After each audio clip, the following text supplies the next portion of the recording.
So I'm going to show you how you can make a really simple pizza sauce with things you might have around the house. I happen to have some olive oil, so I'll put that in the frying pan. I have a half of an onion and 3 cloves of garlic, plus I have a little bit of Italian spice. You could find out what it is you have in your house and make your own sauce. So I'm going to show you how. So you might ask yourself, well, why should I go to the trouble of making pizza sauce? It's pretty easy to buy and it's really not very expensive, so why do it? Well, I think there's several reasons.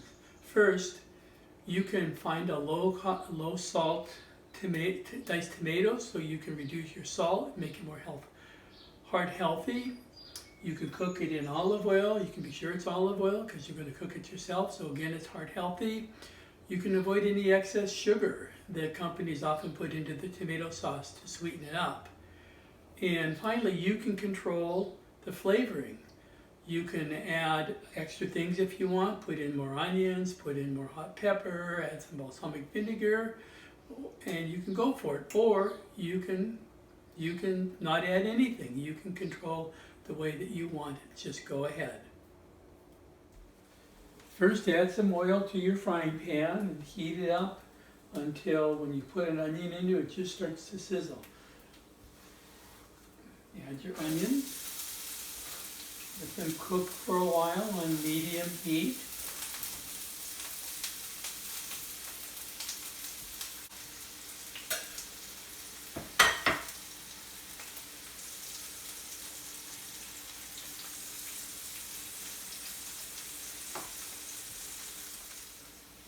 When the onions begin to slightly brown and the garlic is cooked a bit, then you add your diced tomatoes. Turn your heat down to a little bit below medium, and then you're going to cook this at a low simmer until it cooks down and becomes thicker, because you want a little bit of a thicker tomato sauce for a pizza. You can keep cooking it down on low to medium heat, and depending on how thick you want it, you keep cooking it.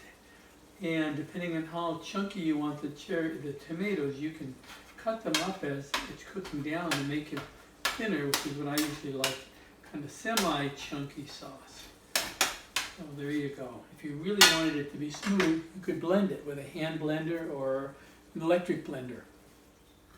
So if you are challenged by chopping up the tomatoes, if you want a not so chunky sauce, and you happen to have a hand blender, you could put the tomato sauce into a hand blender, and you could blend it like that, and then you would just return it to your sauce and keep on cooking it, and just keep working at it.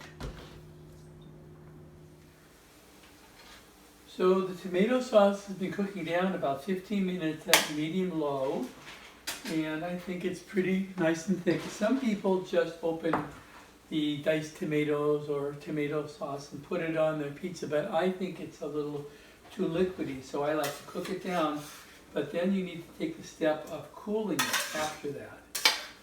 So here's the sauce. It looks really good, and now I'll let it cool down for maybe an hour and it'll be ready to go. If you put it on warm like this, your pizza will stick to your peel. So in the interest of full disclosure, I've made a couple of pizza sauces.